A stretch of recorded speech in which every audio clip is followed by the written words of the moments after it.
Nos últimos anos aqui em nossa igreja, Deus tem me dado a bênção de expor sequencialmente livros da Bíblia. Há 3 anos atrás, eu tive o privilégio de expor aqui quase todo o livro de Atos dos Apóstolos. No ano antepassado, nós expusemos a carta de Paulo aos Gálatas. E no ano passado, a exposição foi de Romanos. Antepassado Filipenses, ano passado Gálatas. Ainda estou chegando de férias, pessoal. E eu estava pensando esse ano expor Romanos. Até comentei com alguns de vocês, os jovens vibraram, né? Os jovens gostam de Romanos. Mas eu já expus Gálatas um ano, é teologia na veia, né, Paulinho? Mas no fim do ano, início do ano, logo no começo das férias, eu comecei a orar ao Senhor e pedir ao Senhor direção. Senhor, abençoa a nossa igreja, fala ao nosso coração. E vinha me inquietando o fato de que nós, como igreja, precisamos conhecer mais e mais a pessoa de nosso Senhor e Salvador Jesus Cristo. Porque Ele é o centro da história, é o centro da Escritura, é o centro da nossa fé, é o centro da nossa vida, Ele é o nosso Salvador. E quando Deus me deu a bênção, logo no início das férias, nós viajamos logo no início, mas bem no início mesmo, eu tive a oportunidade de assistir às séries 2 e 3 de The Chosen. Quem aqui já viu The Chosen? Levante a mão. Fera, né? Tive a alegria de ver The Chosen, as temporadas 2 e 3. E é impressionante, irmãos, como aquela série, que não pode ser literal, porque senão é impossível de atuar, mas nos relatos que faz da Bíblia, das falas de Jesus, dos encontros de Jesus e dos milagres de Jesus, a série é extremamente fiel. E ao terminar aquela série, eu impactado, chorando algumas vezes, eu disse, a Unida precisa conhecer mais e mais o Senhor Jesus. Então, orando ao Senhor nas férias, pedindo direção, nós entendemos que neste culto matutino, neste ano, nós vamos pregar sobre os milagres de Jesus. E você tem o privilégio de escutar o primeiro sermão da série. Jesus fez muitos milagres, então vai dar sermão para quase o ano inteiro. Mas eu quero convidar você, então, para abrir comigo a Bíblia em João capítulo 2. Se eu vou pregar sobre os milagres de Jesus em 2024, eu preciso começar pelo primeiro milagre. Evangelho de João, capítulo de número 2. Evangelho de João, capítulo de número 2. Evangelho de João, capítulo 2, eu convido você a que se coloque de pé. Celular no modo avião. Assim diz a palavra do Senhor. 3 dias depois, houve um casamento em Caná da Galileia, achando-se ali a mãe de Jesus. Jesus também foi convidado com seus discípulos para o casamento. Tendo acabado o vinho, a mãe de Jesus lhe disse, eles não têm mais vinho. Mas Jesus lhe disse, mulher, que tenho eu contigo? Ainda não é chegada a minha hora. Então ela falou aos serventes, fazei tudo o que ele vos disser. Estavam ali 6 talhas de pedra, que os judeus usavam para as purificações, e cada uma levava 2 ou 3 metretas. Jesus lhes disse, enchei de água as talhas. Eles as encheram totalmente. Então lhes determinou, tirai agora e levai ao mestre-sala. Eles o fizeram. Tendo o mestre-sala provado a água transformada em vinho, não sabendo de onde viera, se bem que o sabiam os serventes que haviam tirado a água, chamou o noivo e lhe disse, todos costumam pôr primeiro o bom vinho, e quando já beberam fartamente serve o inferior. Tu, porém, guardaste o bom vinho até agora. Todos comigo, versículo 11. Com este deu Jesus princípio a seus sinais em Caná da Galileia, manifestou a sua glória, e os seus discípulos creram nele. Oremos ao Senhor. Pai, fala ao nosso coração nessa manhã, grande Deus. Pai, glorifica o teu nome, glorifica o nome do Senhor Jesus. O Senhor sabe, Deus, como, ó Pai, esse teu servo é pequenino diante de ti. E por si mesmo não tem capacidade alguma, Deus, ó Pai, para tocar os corações do teu povo. Ó Deus, se o Espírito Santo não abrir os céus e descer, nada vai acontecer aqui dessa manhã. E é por isso que eu quero dizer para o Senhor que eu sou totalmente dependente de Ti. Ó Pai, nós como igreja somos totalmente dependentes de Ti, a ponto de batermos do peito e como publicano clamarmos, ser propício a nós pecadores. Fala o nosso coração, Senhor. E ó Senhor, o objetivo dessa série de mensagens é levar a Unida a conhecer-te mais. Dá-nos a bênção, Senhor, de conhecer-te mais. Muitos dos problemas que temos nesta vida, Senhor, é porque não te conhecemos. Muitas das nossas ansiedades é porque nós não contemplamos a tua glória e não conhecemos a tua grandeza. Muito da angústia que aperta o nosso peito é porque não confiamos na tua soberania e não descansamos na tua graça. Senhor amado, nessa manhã nós clamamos ser propício a nós pecadores. Fala o nosso coração. Eu quero te pedir que esse ano seja um ano de avivamento. E avivamento é contemplar a glória de Deus na face de Cristo. É conhecer-te mais. Então, Deus, fala conosco e dá-nos a bênção de conhecer-te mais. Essa é a nossa oração, em nome de Jesus. Amém. Podeis assentar-vos, amados irmãos e irmãs.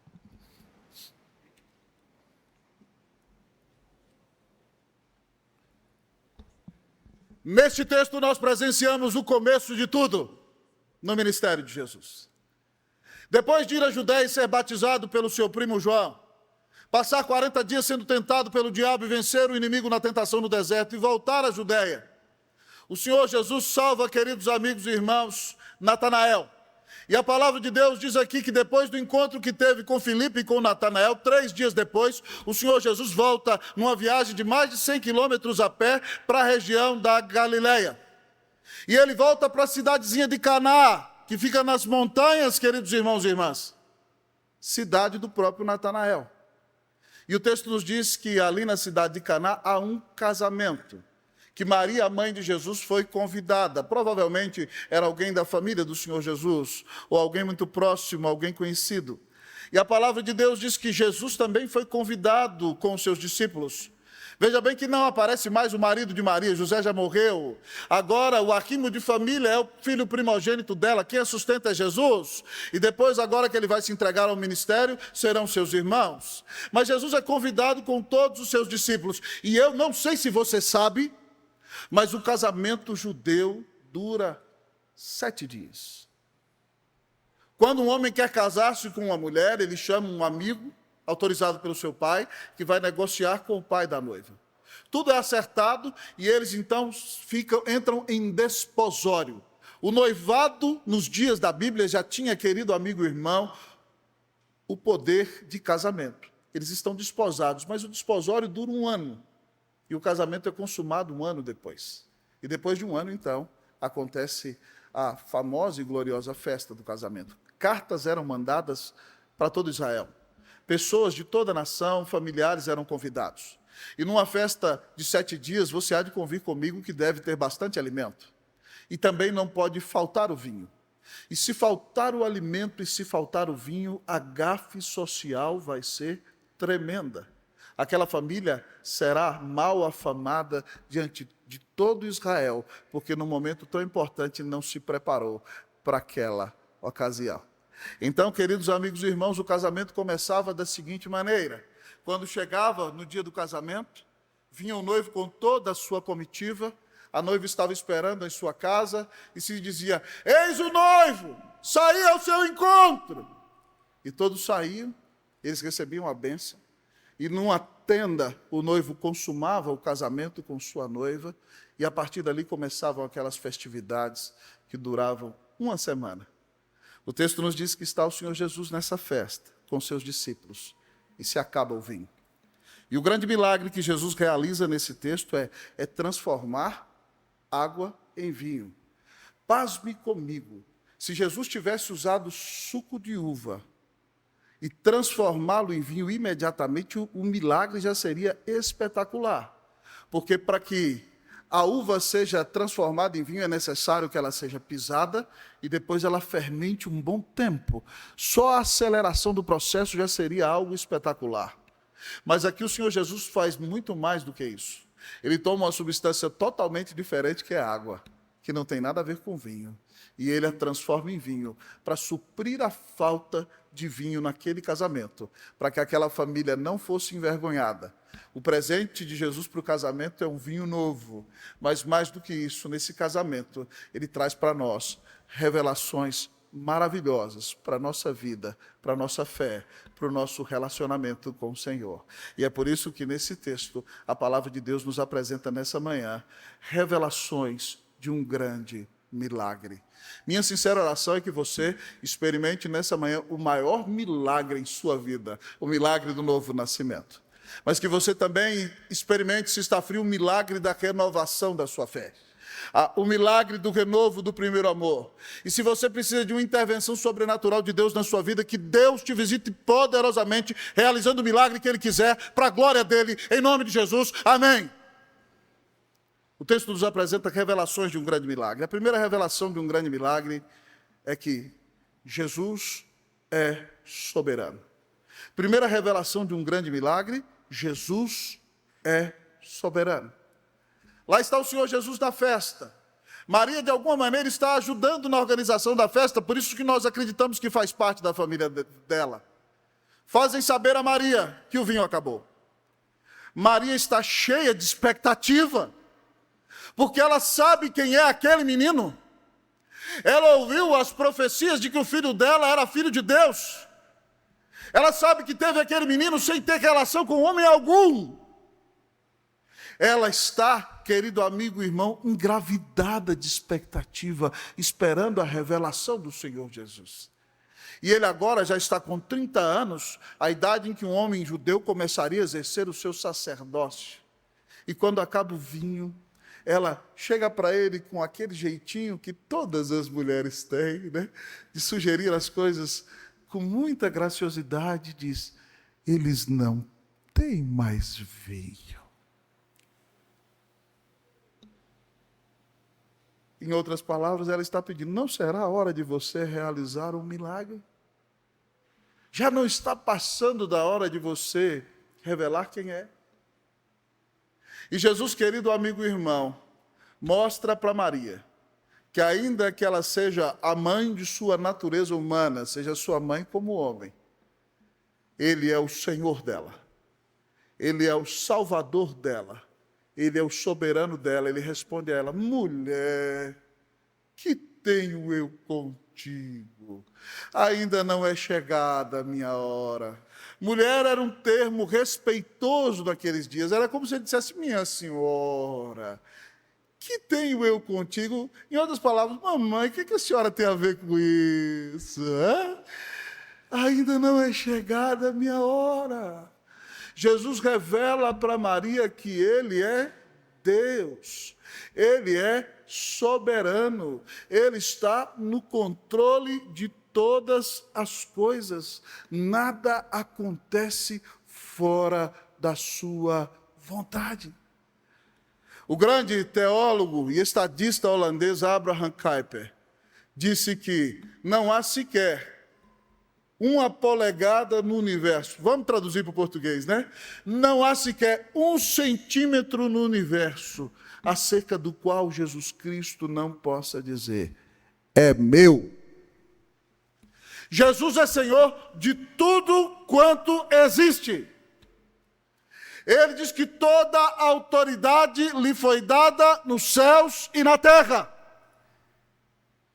E nada neste mundo, nem na nossa vida, ocorre fora do conselho de sua vontade. A palavra de Deus, irmãos, diz que todos os fios de cabelo da nossa cabeça estão contados e nenhum deles sequer cai sem a permissão do Senhor. Aleluia! Que careca agradecido eu tenho que ser. Hein? Se Deus me deixar botar cabelo, eu também vou dar glória a Deus. Mas o Senhor é soberano. A Bíblia diz que todos os nossos dias estão escritos no livro de Deus, quando nenhum deles sequer havia ainda. Jesus está no controle de todas as coisas. Ele tem as rédeas da história da tua vida nas mãos dele. Então talvez você está um pouco agitado sem saber o que vai acontecer no dia de amanhã. Talvez você está vivenciando a expectativa de um grande desejo que você quer ver realizado, mas ainda não se concretizou. Eu gostaria de lhe dizer que Jesus está no controle de todas as coisas. Ele é o Rei da glória.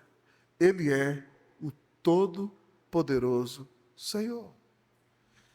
Queridos irmãos e irmãs, no ano 2000 eu me formei aqui no seminário JMC. E no ano de 1999, um pastor da minha região virou para mim e falou assim: Roster, vamos para o Chile. Eu já tinha alguns convites para pastorear no início do último ano do seminário. E eu disse para ele assim: você está louco, reverendo? Que história de Chile é essa? Olha o tamanho do Brasil. Tem tanta gente para eu pregar aqui. Que conversa fiada de Chile, não quero saber de Chile, não. E disse não de cara. Mas no mês de maio daquele ano, esse pastor me telefonou aqui em São Paulo dizendo: eu estou indo em São Paulo com o presbítero do Chile, com a esposa dele, com a irmã dele, e estou indo com o seu tutor. Meu tutor era o reverendo Mozaniel Medeiros, é pastor no Rio Grande do Norte hoje. E estou indo com o seu tutor porque os chilenos querem conversar com você. Eu falei: reverendo, eu já disse para o senhor que eu não tenho compromisso de ir para o Chile. Esse pessoal está gastando muito vindo de lá para conversar comigo. Ele disse: não, sem compromisso. Eles querem almoçar com você. E eu, irmãos, tinha todo o meu ministério planejado na minha cabeça.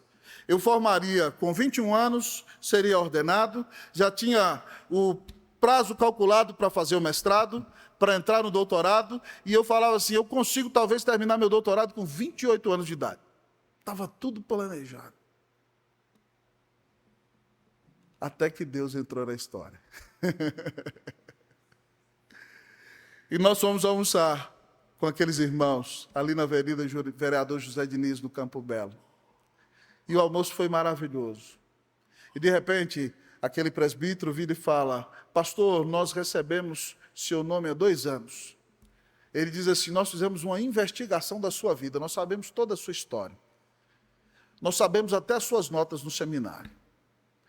E nós queremos dizer que há 2 anos nós estamos orando por você. E para o senhor não achar que eu sou um maluco, eu trouxe aqui a minha esposa e a minha prima, e eu vim representando o conselho da igreja, e nós queremos dizer que Deus o está chamando para ser pastor da igreja presbiteriana Cristo me pastor em Santiago do Chile. Na hora que ele falou isso, irmãos, o Espírito bateu no meu coração, eu falei assim: estou no sal, já era. Eu sabia que tinha que ir. Eu ainda posei de bonitão, falei: não, mas eu tenho que conhecer, como é que eu vou sem conhecer? Ele tirou o cheque: quer que eu pague a passagem agora? Hã? E aí comprou a passagem, nós fomos conhecer, e sentado à mesa daquele conselho, eu me lembro: irmãos, o que vocês estão esperando? E eles chorando diziam: pastor, nós estamos esperando um pastor que pregue a palavra, que nos abençoe, que nos pastoreie, que ore conosco. E ali o Senhor confirmou todas as coisas. Irmãos, e como eu sou grato por ter passado 7 anos no Chile, onde Deus nos deu o privilégio de não só viver a revitalização de uma igreja local, mas em 7 anos nossa equipe plantou 5 novas igrejas, revitalizou outras 6, organizamos um seminário, formamos uma geração de pastores chilenos, experimentamos uma visitação de Deus ali. Se dependesse de mim, isso nunca teria acontecido, porque eu não queria ir. Mas graças a Deus, porque na minha vida não se faz a minha vontade, mas se faz a vontade do Senhor. Jesus é soberano. Então preste atenção, talvez as coisas não estão acontecendo do jeito que você deseja, no tempo que você deseja, mas Jesus está no controle. Ele diz para você: ainda não é chegada a hora. Tenha paciência. Espere o tempo de Deus. Nesse momento, o Senhor está fazendo uma obra maravilhosa em seu coração. Muitas vezes, irmãos, nós apressamos as coisas. Nós colocamos o carro na frente dos bois. Vocês se lembram, Moisés sabia que ele seria o libertador de Israel. Então ele vê um egípcio maltratando um judeu, ele mata o egípcio, ele precipitou as coisas. Deus teve que mandá-lo para o deserto e ele ficou 40 anos no deserto. Ele tinha estudado 40 anos na escola de Faraó. Depois ficou 40 anos sendo quebrantado no deserto. E como disse Moody muito sabiamente, Moisés passou 40 anos achando que era alguém. Depois passou 40 anos achando que era um Zé Ninguém, para entender que nos últimos 40 anos de sua vida, ele viu o que Deus pode fazer através de um Zé Ninguém. Espere o tempo de Deus e confie na soberania do Senhor. A seu tempo, Deus realizará todas as coisas. Que Deus te dê descanso e que você confie que o Senhor está no controle da sua vida.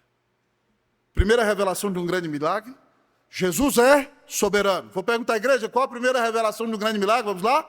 Jesus é soberano. Mas qual será a segunda revelação de um grande milagre? A segunda revelação de um grande milagre que o nosso texto nos apresenta é que Jesus é poderoso. Segunda revelação de um grande milagre que o texto nos apresenta é Jesus é poderoso. Maria, amados irmãos, deu a deixa. Jesus mostrou para ela que ele está no controle, mas ela conhece o coração daquele filho que criou. E não somente ela conhece o coração misericordioso dele como Deus.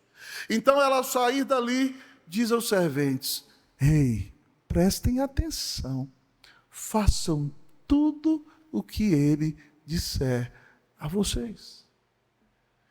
E aí a palavra de Deus, amados irmãos, diz que ali haviam 6 talhas, 6 grandes vasilhames de águas. A Bíblia diz que cada um deles levava 2 ou 3 metretas. Pastor, o que são metretas? Que palavrão é esse? Não, meu irmão. Metreta era um jarro menor, de 40 litros.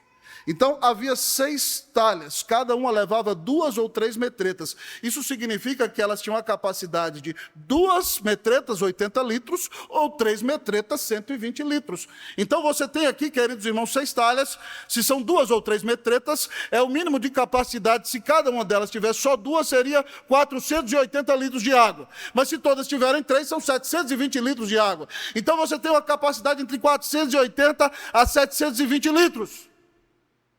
E Jesus, então, depois de tudo aquilo, diz: enchei de água as talhas. Aquelas águas estavam ali para os judeus beberem, matarem a sede, para se purificarem, lavarem suas mãos nos dias da festa. E Jesus fala: enchei de água as talhas. Eles as encheram como ele mandou. Ele diz: agora leve para o mestre-sala, o mestre de cerimônia. Eles levaram. E quando o mestre-sala balançou a taça, sentiu o perfume, bebeu, ele disse: uau! Melhor que o melhor vinho chileno, amados irmãos. Ele disse, chamou o noivo: o que é isso que aconteceu aqui? Todos, geralmente, em suas festas, servem o bom vinho primeiro. E quando todos já beberam, já se acostumaram com o vinho, se serve o vinho pior. Você, porém, deixou o melhor vinho para o final. Que coisa espetacular! Os serventes sabiam de onde vinha o vinho. Nós vemos aqui, irmãos, o Senhor Jesus revelando o seu poder. Ele é o próprio Deus. Ele transforma água em vinho. Acompanhando, amados irmãos, as mídias sociais do The Chosen, eu fiquei muito impactado essa semana ao observar alguém dando testemunho lá, que um homem que assistia à série, enquanto assistia à série, ouvindo as mensagens de Jesus e vendo o Senhor Jesus curar uma pessoa, aquele homem estava cego de um olho há mais de um ano. E enquanto ouvia a mensagem do Evangelho anunciada naquela série, ele creu e foi curado. assistindo a série, porque creu no poder de Jesus. Jesus tem todo o poder para realizar tudo aquilo que ele quiser. Mas independentemente de cura física ou não, você precisa entender que o maior milagre que Jesus pode realizar é a ressurreição de um pecador. O poder de Jesus se manifesta de maneira maravilhosa neste mundo hoje, quando ele converte pecadores. A Bíblia diz que o homem sem Deus está morto nos seus delitos e pecados. Ele caminha a passos largos para o inferno. Ele é filho da ira. Ele está debaixo da influência do príncipe da potestade do ar, Satanás. Ele é filho da desobediência e a ira de Deus está sobre ele. Então, querido amigo e irmão, quando alguém é convertido, é porque o Espírito Santo soprou nova vida naquela alma, ressuscitou, deu a ele o dom da fé e ele creu em Jesus e foi salvo. Querido amigo e irmão, quando um pecador é salvo, a alegria é nos céus. Porque, como dizia o grande Charles Spurgeon, é mais fácil você convencer um leão faminto a se tornar vegetariano do que converter um pecador a Deus. É impossível que eu converta o coração de qualquer pecador. Eu já disse aqui à igreja que o pregador que eu mais admiro do século XX é o Dr. David Martin Lloyd Jones. Dr. David Martin Lloyd Jones foi grande médico em Londres, renunciou à medicina, porque ouviu o chamado do Senhor, foi pastorear em Aberavon, no sul do país de Gales, numa igrejinha que estava morrendo, Deus mandou um reavivamento, ele chegou ali com 28 anos de idade, ficou até os seus 38 anos de idade.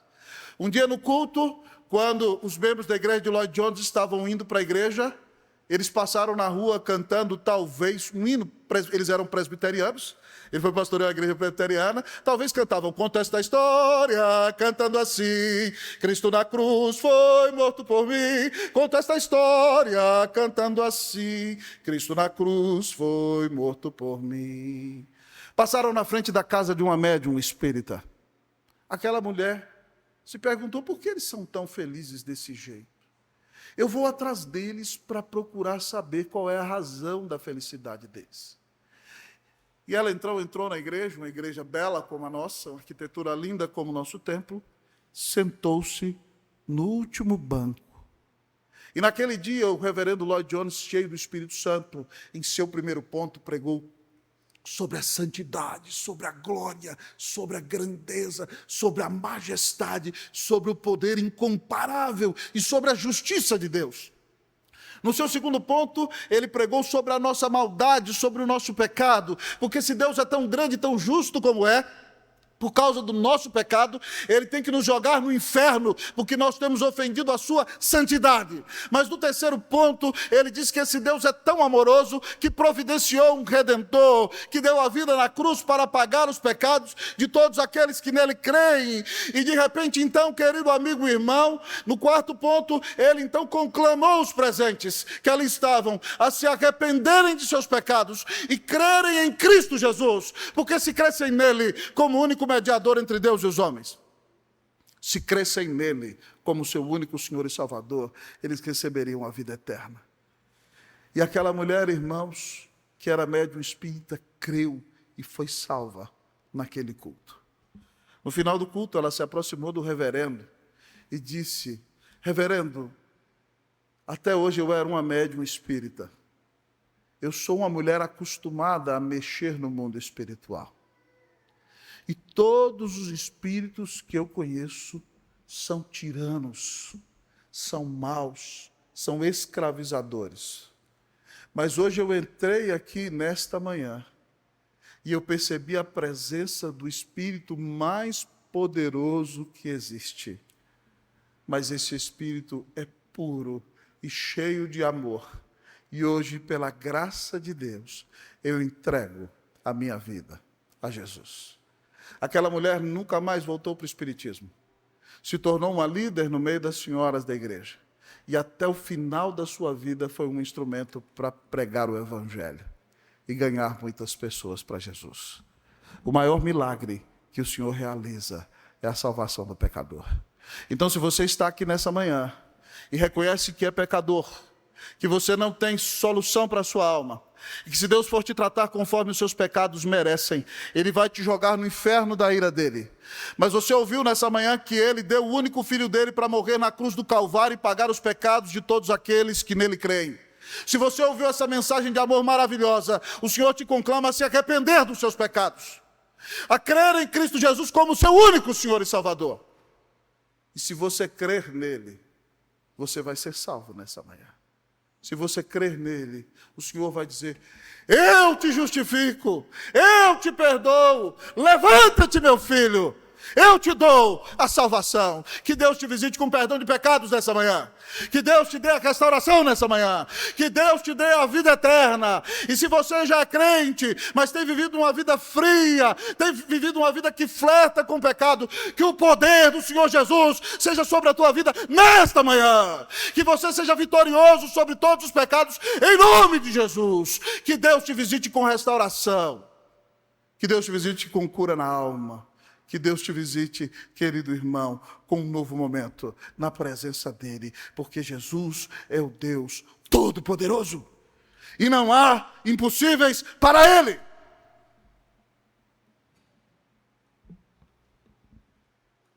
Uau! Que grandes revelações nós aprendemos em um grande milagre. Que Deus visite a sua vida com restauração nessa manhã. Que Deus te dê um avivamento espiritual nesse ano. Que esse ano seja um ano de um novo momento para você. Você tem experimentado, querido irmão, a visitação de Deus na sua vida? Você tem visto a soberania de Deus em você? Você tem visto o poder do Senhor agindo em você? Você precisa, querido irmão, de uma visitação da graça de Deus este ano.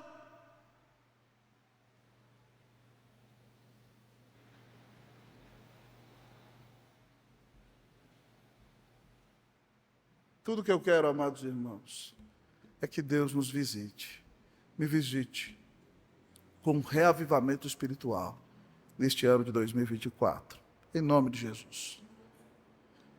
E ao olhar para esse texto, que revela que o Senhor ainda faz milagres, o que eu posso aprender então com este milagre de Jesus?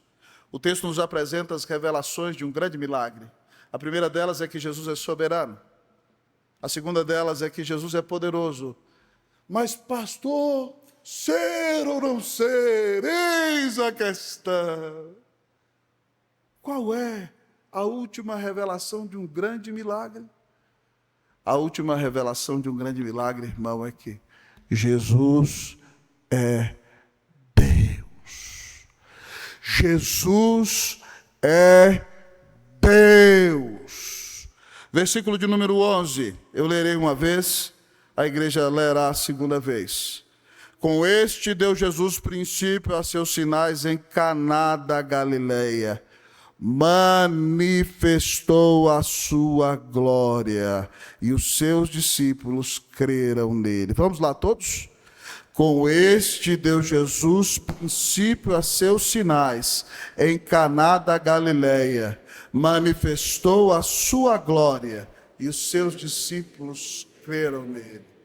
Queridos irmãos e irmãs, no capítulo 20, versículo 31 deste evangelho, João fala dos sinais que são revelados aqui. São 7 sinais mais a ressurreição. 8 sinais no total. E no capítulo 20, versículo 31, João diz o seguinte sobre este evangelho. Estes sinais foram registrados para que creiais que Jesus Cristo é o Filho de Deus. Filho de Deus significa que ele tem a mesma natureza de Deus. Estes sinais foram registrados para que creiais que Jesus Cristo é o Filho de Deus e para que crendo tenhais vida em seu nome. Quem crê que Jesus Cristo é o Filho de Deus, quem crê que Ele é o seu único Senhor e Salvador, quem crê que Ele é o próprio Deus feito homem sem deixar de ser Deus, que veio ao mundo dar a vida na cruz para nos salvar e ressuscitou.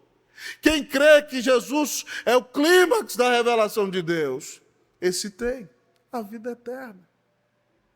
E João aqui, amados irmãos, só está repetindo o que ele já falou no versículo 14 do capítulo 1, que o verbo eterno se fez carne e habitou entre nós, cheio de graça e de verdade, e nós vimos a sua glória, glória como do unigênito do Pai. O texto nos diz que com este sinal deu princípio Jesus aos seus sinais em Caná da Galiléia, manifestou a sua glória. Irmão, a glória de Deus na Bíblia tem a ver com resplendor. Nós não podemos suportar o brilho da glória de Deus. Mas a palavra usada para glória no Antigo Testamento tem a ver com peso. É o grande peso de Deus. É a soma de todos os seus atributos. A glória de Deus revela quem Deus é. Então, quando o texto diz que Jesus manifestou a sua glória, está dizendo que ele mostrou para todos eles que ele era o próprio Deus. Que ele é o Messias prometido. E a consequência, queridos amigos e irmãos, é que os seus discípulos creram nele. Os seus discípulos creram nele. A única cena que eu não gostei muito no The Chosen foi a cena de quando Jesus caminha sobre as águas. Eu acho que não ficou tão descrito, tão claro como a Bíblia diz. Mas você não precisa da cena do The Chosen para lembrar o que o texto diz. Jesus acabou de multiplicar os pães. Ele mandou os seus discípulos irem no mar no fim da tarde, ele subiu ao monte para orar. E você se lembra que sobreveio no mar da Galileia, 12 quilômetros de extensão, 5 quilômetros de largura. Você se lembra que ele está abaixo do nível do mar, ele é um lago. Ele recebe as águas geladas dos montes do Líbano e recebe as águas quentes do mar Mediterrâneo. E elas se encontram no mar da Galileia e por isso as tempestades são brutais, por causa do choque térmico. Então os discípulos estão ali, queridos amigos e irmãos. As tempestades são tão fortes que os judeus acreditavam que aquele mar era a morada dos demônios. E a Bíblia nos diz que veio o vento e a tempestade e o barco é varrido pelas ondas. Os discípulos já estão lutando a madrugada inteira. Eles entraram 5 horas no barco e não conseguiram atravessar aquele pequeno mar. E já são 3 horas da manhã. E eles estão desesperados, pensando que vão morrer. E a palavra de Deus diz que eles veem um vulto andando sobre as águas. E aí você vê que até os discípulos de Jesus podem pisar na bola de vez em quando. Eles dizem, socorro, é um fantasma! Os pastores acreditando em fantasma, meu Deus do céu, misericórdia. Socorro, é um fantasma! E Jesus grita de longe, sou eu! Tem de bom ânimo, não tem mais! O nosso tradutor bíblico traduziu como sou eu, mas a expressão grega, amados irmãos, é eu sou, ego em mim, e no hebraico é Yahvé, eu sou o que sou. Jesus grita o nome de Deus, revelando-se como Deus, eu sou, não tenho medo. E Pedro, então, perplexo diante daquela situação, mestre, se és tu, manda-me ter contigo sobre as águas. E Jesus diz, vem! Irmãos, essa cena é inusitada. Pedro começa a caminhar sobre as águas. Ondas passando de um lado e de outro. Pedro, pelo poder da glória de Jesus, caminha sobre as águas. Mas, de repente, Pedro é como eu e você. Ele tira os olhos do Senhor, ele olha para a onda, ele olha para o vento e ele afunda. E ele diz, grita, Senhor, socorre-me! Então Jesus, já perto dele, toma-o pela mão e diz, por que você tem medo, homem de pequena fé? Não parece conosco tantas vezes? O Senhor faz tantos milagres na nossa vida e nós temos medo. Jesus o leva para o barco e acalma o vento e a tempestade.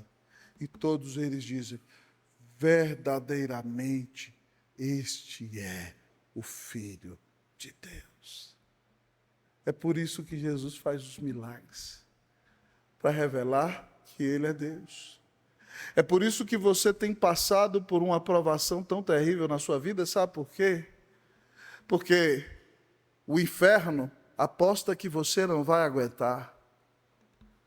As pessoas estão questionando, será que ele vai permanecer fiel? Mas o Senhor quer revelar a glória dele na sua vida. E quer mostrar que mesmo que você enfrente dias difíceis, ele nunca vai te deixar, jamais vai te abandonar.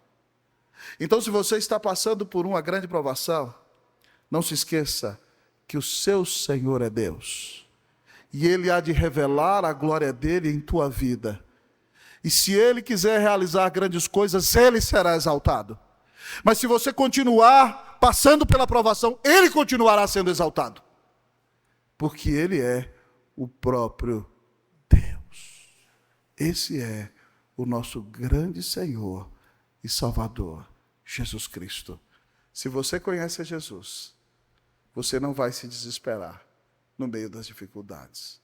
É óbvio que você vai sofrer, mas você vai ter paz, porque você sabe que o Senhor que deu a vida na cruz por você é o próprio Deus, e Ele te ama, e Ele prometeu que todas as coisas vão cooperar para o seu bem.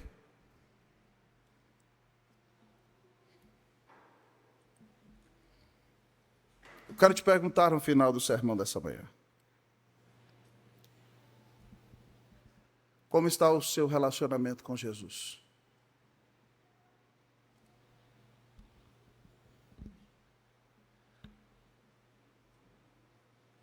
Para você, Jesus é como diz na música, nas estrelas, está longe lá no céu sem se importar comigo? Ou você tem achado que é como aquela outra música do Vencedores, que Jesus é um filósofo, poeta, comunista, ou mesmo hippie, já se disse até? Para você, Jesus é o mero exemplo a ser seguido. Eu quero lhe dizer que você não vai experimentar as grandes bênçãos que Deus tem para você, se você não crer em Jesus, conforme o ensino da palavra de Deus. Ele disse, todo aquele que crer em mim, como diz a Escritura, do seu interior fluirão rios de água viva. Então, quais são as revelações de um grande milagre para nós? Revelações de um grande milagre são: Jesus é soberano, Jesus é poderoso, Jesus é Deus. Pastor, quais são as implicações deste texto para mim hoje? Primeira delas, não deixe Jesus de fora da sua vida. Aquela família convidou Jesus para o casamento. Não deixe Jesus de fora do seu casamento. Não deixe Jesus de fora da sua casa. Se você quer conhecê-lo como soberano, se você quer experimentar o poder dele no seu lar, se você quer ver que ele é Deus, sempre faça como aquela família, convide Jesus para a festa. Diga, Senhor, eu te consagro a minha família. Senhor, eu consagro o meu casamento ao Senhor. Senhor, eu consagro meus filhos a Deus. Senhor, meus netos são teus. Jesus, toma conta da minha vida. Primeira implicação. Invoque sempre a presença de Jesus. Ore a Ele. Clame a intervenção dEle em sua vida. Segunda implicação. Obedeça aquilo que Ele diz. Lembra do conselho de Maria? Fazei tudo o que Ele vos disser. Se você quer experimentar milagres na sua vida, obedeça a palavra de Jesus. Se você quer ter um casamento abençoado, marido, ame a sua mulher como Cristo amou a igreja. Irmã, se você quer ter um relacionamento abençoado com o seu marido, respeite o seu marido como a igreja tem que respeitar o Senhor Jesus. Se você quer viver uma vida abençoada com seus filhos, querido, crie os seus filhos na admoestação e na disciplina do Senhor. Obedeça a palavra de Jesus. Se você quer ser bem-sucedido na sua vida profissional, faça o seu melhor para a glória de Deus. Mas, pastor, que implicação mais esse texto tem para mim? Eu preciso crer em Jesus. Crer em Jesus para justificação, sim. Crer em Jesus para santificação, sim. E crer no Senhor para viver grandes milagres. Irmãos, nós temos um grande sonho para essa Igreja Unida. Deus tem nos dado uma visão. Nós acreditamos que essa Igreja Unida vai alcançar o centro de São Paulo. E se você não acredita, problema seu. Porque nós cremos que Jesus tem todo o poder para salvar os seus eleitos dessa cidade. E nós estamos esperando, como disse William Carey, grandes coisas de Deus. E queremos fazer grandes coisas para Deus neste lugar. E se nós não crêssemos, nós não estaríamos aqui. Então, queridos amigos e irmãos, se nós queremos experimentar grandes bênçãos com o Senhor, se nós queremos vivenciar verdadeiros milagres em nossa casa, em nosso trabalho e na igreja, nós temos que ser um povo que crê. Porque sem fé é impossível agradar a Deus. Minha oração é que o Senhor te visite nessa manhã, sobrenaturalmente, e que você saia daqui com a consciência de que tem que invocar a Jesus todos os dias da sua vida. Que você viva para obedecê-lo, que você creia em seu poder e que você experimente na sua vida as revelações de um grande milagre. Que Deus te abençoe, em nome de Jesus. Amém.